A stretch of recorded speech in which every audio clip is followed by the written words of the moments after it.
Love, love, love! Hi mga kabadis! This is Buddy Jo Pipin, Buddy Jo for short. Na-diagnose ako ng cervical cancer last 2019 at sa awa naman po ng ating Panginoong Jesus, medyo maganda naman po ang ating pakiramdam hanggang sa ngayon.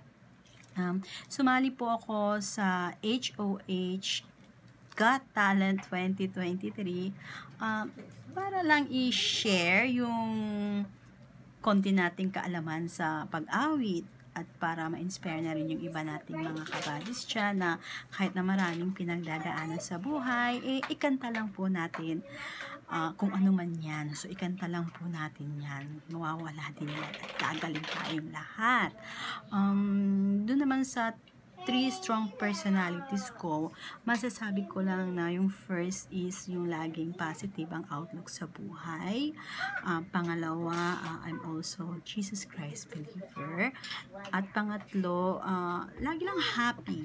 Happy lang, maging masaya lang tayo palagi para naman yung mga hormones natin o yung mga cells natin dyan ay maging masaya din. So, sa mga kalaban ko dyan, watch out ha!